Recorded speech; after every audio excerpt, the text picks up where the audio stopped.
Suppose at the end of your year, as a psychology student, you are sent for 6 months to an electronics factory by your psychology teacher. The reason? Essentially to experience life as a factory worker and to write a project on your experiences. In other words, to experience participant observation or the experience of real life. What would you call such a study? Quantitative or qualitative in nature? Welcome students. I'm Dr. Inderpreet Sandhu and today we will discuss about qualitative research, especially by taking examples for the same. Over the past few years, there has been a growing interest in the value of qualitative social research. This approach combines a variety of methods and starting points to examine and draw inferences from the social world that we live in. Qualitative research is a scientific research methodology that aims to gather non-numerical data. Instead of the quantity or measurement, this type of research focuses on the meanings, concepts, definitions, characteristics, metaphors, symbols, and descriptions of the subject, etc. This type of research seeks answers to why and how a certain thing happens.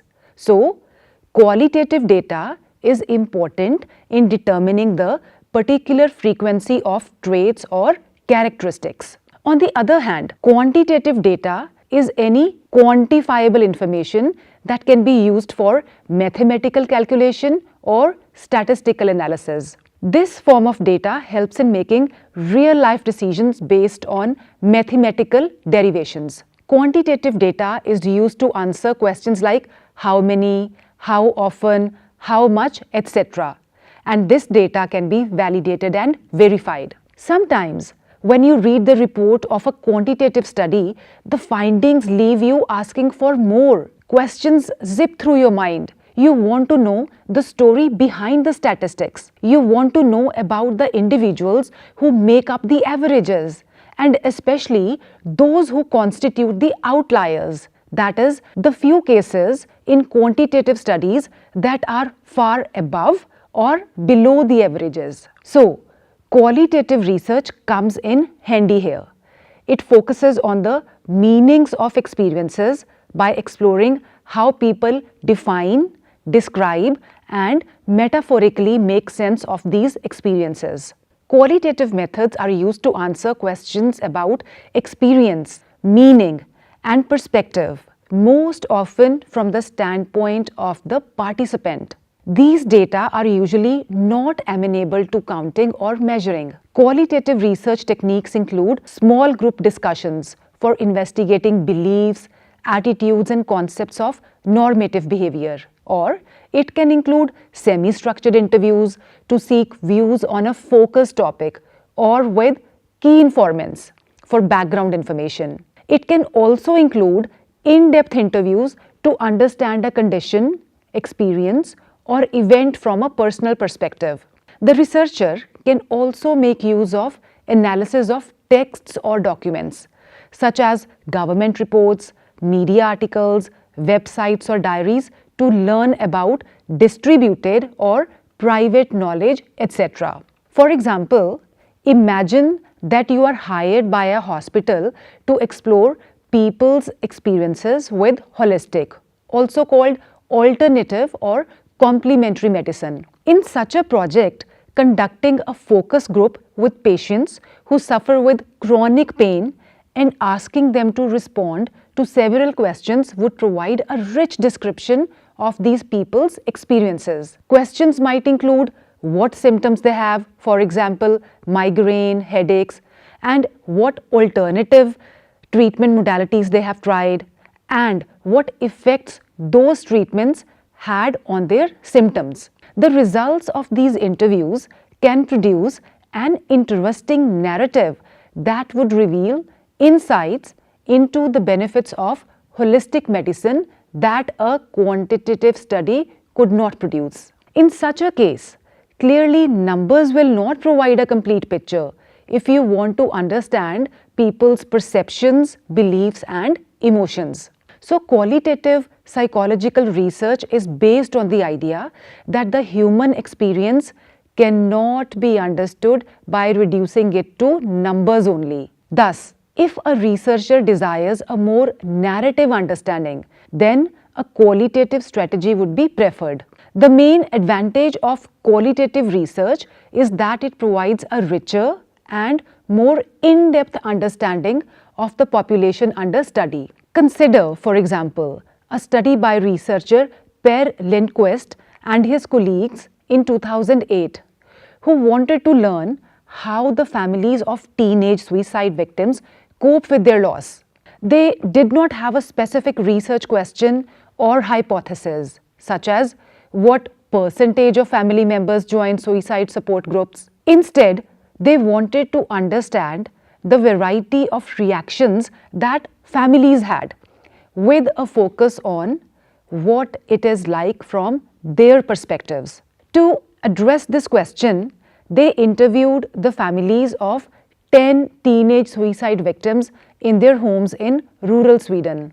The interviews were relatively unstructured, beginning with a general request for the families to talk about the victim and ending with an invitation to talk about anything else that they wanted to tell the interviewer.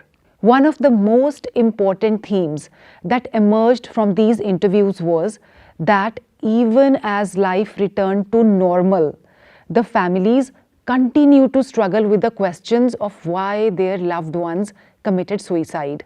This struggle appeared to be especially difficult for families in which the suicide was most unexpected. Qualitative research thus can help researchers to generate new and interesting research questions and hypotheses. The research of Lindquist and colleagues, for example, suggests that there may be a general relationship between how unexpected a suicide is and how consumed the family is with trying to understand why the teen committed suicide.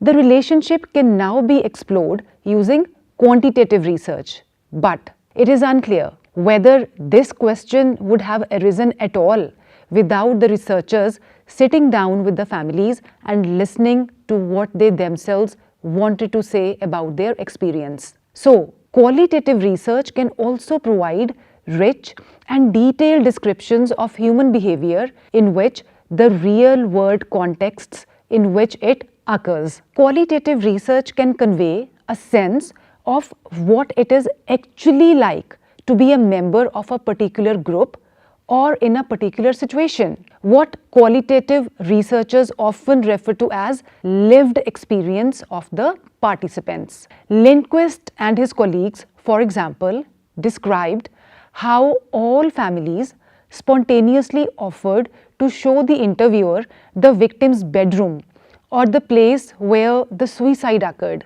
revealing the importance of these physical locations to the families. It seems unlikely that a quantitative study would have discovered this detail.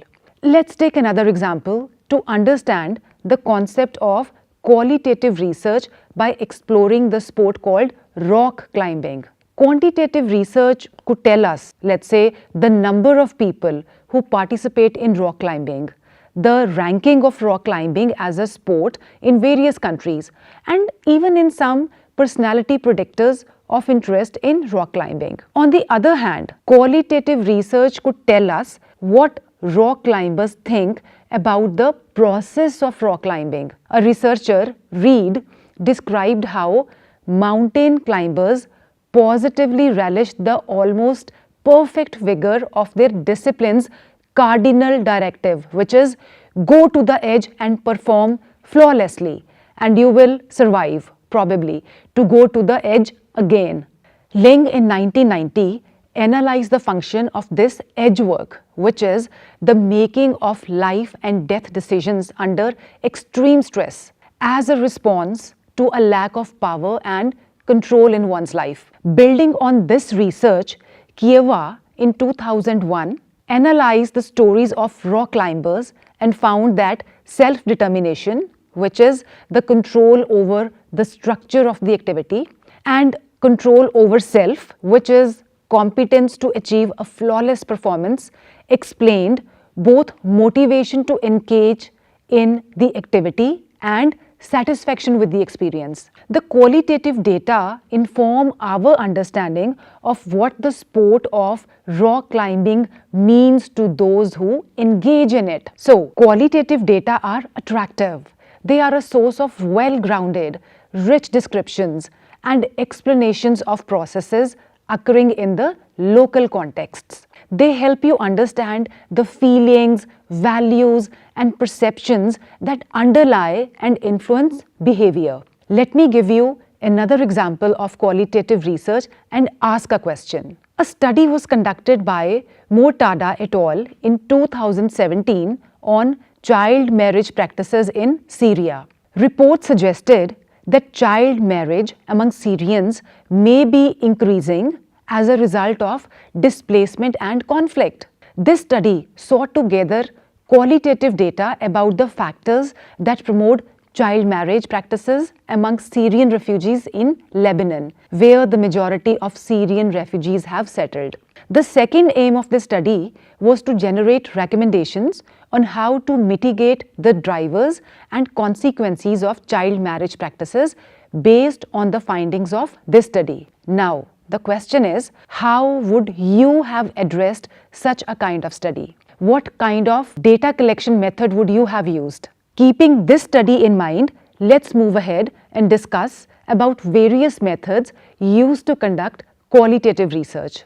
There is a substantial range which includes focus groups, in-depth interviewing, discourse analysis, conversation analysis, narrative psychology, grounded theory, phenomenology, interpretive phenomenological analysis, participant observation, ethnographic studies, narrative analysis, and so on and so forth. In this lecture, we will be discussing a few of these methods.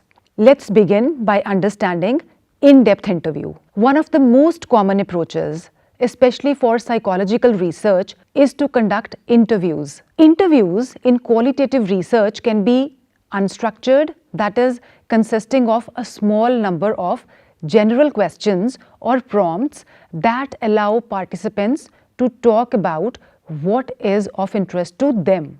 Or it can be structured where there is a script that the interviewer does not deviate from. Most interviews are in between the two and are called semi-structured interviews, where the researcher has a few consistent questions and can follow up by asking more detailed questions about the topics that come up. Such interviews can be lengthy and detailed, but they are usually conducted with a relatively small sample. The unstructured interview was the approach used by Lindquist and his colleagues in their research on the families of suicide victims that we discussed earlier.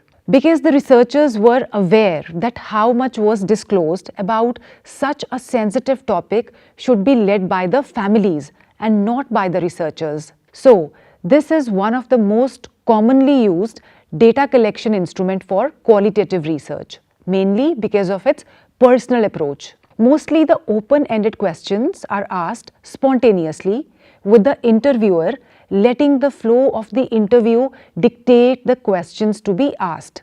The interview method aims to collect data about what people believe and what their motivations are. Such interviews can be conducted face-to-face or via email or phone, etc. Let's discuss about case study method now. Case studies are in-depth investigations of a single person, group, event, or community. Typically, data are gathered from a variety of sources and by using several different methods, for example, observations, interviews, etc. In psychology, case studies are often confined to the study of a particular individual.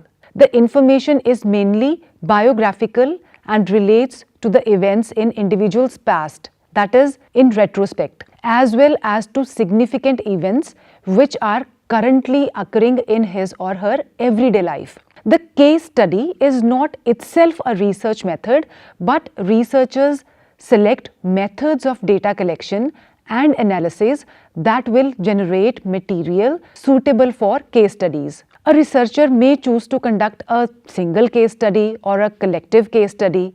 A collective case study involves a comparison of several related cases, such as a comparison of several corporate organizations. A case study can also be focused on one person and called a biographical case study, or focused on one event and called a critical incident study. A case study of criminal rehabilitation conducted by Andrews and Andrews in 2003 was a longitudinal observation of a secure criminal rehabilitation unit in Great Britain. Specifically, the researchers were interested in the role of sports as a method of rehabilitation. They discovered that sports activities that did not focus on regulations and were not highly competitive but did include positive feedback did show evidence of rehabilitation benefits for the criminals. So, on the basis of their one case study, the researchers cautioned that the introduction of sports that did not have these three characteristics might have detrimental effects on the criminals. Let's move ahead and discuss about cohort case studies. Cohort case studies are more longitudinal in nature, as they follow a group of participants over a period of time. Members of the cohort are selected because of a shared characteristic, such as smoking, and they are then observed over a period of years. Another kind of study, case control studies. Case control studies bring together two groups, which is a case study group and a control group. The case study group has a particular attribute, while the control group does not. The two groups are then compared to see if the case group exhibits a particular characteristic more than the control group. Let me give you an example. If you compared smokers, the case study group, with non-smokers, which would be the control group, you would observe whether the smokers had more instances of lung diseases than the non-smokers. Let's talk about observation method now. Another important method for collecting data is observation method, which generally takes place in natural, real-life settings. Whereas surveys ask for people's self-reported behavior or attitudes, observations collect actual occurrences of behavior. One type of observational technique is called participant observation. In such an investigation, the researcher enmeshes himself or herself in the community under study. As a participant in this community, the researcher also makes records of behaviors of other members of the group. A famous example of participant observation is the Rosenhan's study in 1973. In his study on being sane in insane places, he documented the reactions of hospital workers to patients with mental illness. This was a participant observation because the researcher was housed in this hospital as a patient. So the researcher was able to gain first-hand experience of the people being studied. Another example of participant observation is Hawkins, Pepler and Craig study in 2001. They studied bullying among 1st through 6th grade students. To do this, they observed elementary school children involved in playground activities. They collected measures such as the frequency of bullying, the amount of time bullying was done alone versus in the presence of peers, and the types of interventions peers used to stop bullying. Such a study allows authentic understanding of bullying in a particular real-life context and provide significant qualitative data. Now let's discuss about another kind of methodology called phenomenology in qualitative research. Phenomenological research is a qualitative research methodology used to study individuals' lived experiences. Phenomenological research aims to understand how people make meaning of their experiences and how these experiences impact their lives.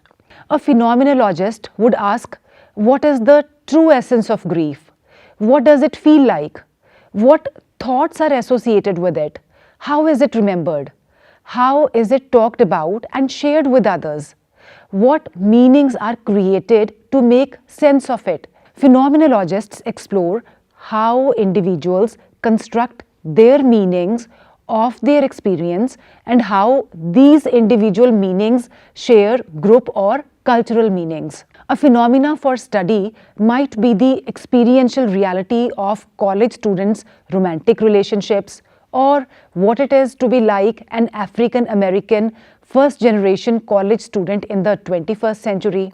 It is generally noted that phenomenology involves retrospective reflection on an experience. A person cannot reflect on lived experience while living through the experience. For example, if one tries to reflect on one's anger while being angry, one finds that the anger has already changed or dissipated. So, the phenomenological researcher begins with narrative data, reduces the stories and descriptions to their essential themes, and engages in a systematic analysis of the words and concepts used to describe the phenomena. The researchers and participants are co-researchers in this endeavor, and the ultimate goal of the researcher is to create a better understanding of a specific phenomena by highlighting the interpretations of those who actually experience it. Let's move to another interesting kind of data collection technique in qualitative research called ethnography. Ethnography is another kind of research methodology used in qualitative research. It involves the observation and recording of conversations, rituals, performances, ceremonies, artifacts, jokes, stories, etc. from a culture. The ethnographer sees the cultural practices and performances observed as serving greater functions other than the obvious and having symbolic meanings. These functions and meanings are the very threads that create, reflect, and sustain the culture. The ethnographer sees the practices of a culture as reflections of the cultural past, performances of the cultural present, and directions for cultural change and growth. A central tenet of the ethnographic method is that you must try to understand a culture from the perspective of the members of that culture, not by comparing the culture to your own culture or imposing your own interpretation on cultural behaviors. Next, I should also mention about focus groups as a tool for data collection in qualitative research. Focus groups are small groups of people who participate together in interviews focused on a particular topic or issue. The interaction among participants in a focus group can sometimes bring out more information than can be learned in a one-on-one interview. This is done in a group discussion setting. The group is generally limited to 6 to 10 people, and a moderator is assigned to moderate the ongoing discussion. Depending on the data which is sorted, the members of a group may have something in common. For example, a researcher conducting a study on track runners will choose athletes who are track runners or were track runners and have sufficient knowledge of the subject matter. The content of all focus group interviews is usually recorded and transcribed to facilitate later analysis.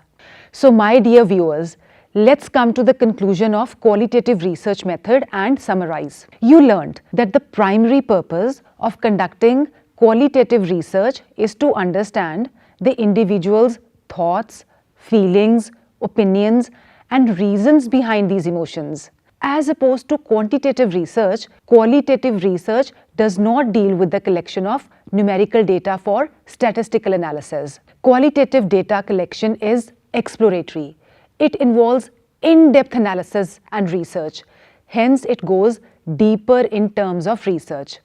Hope today's lecture was helpful to you. Thank you.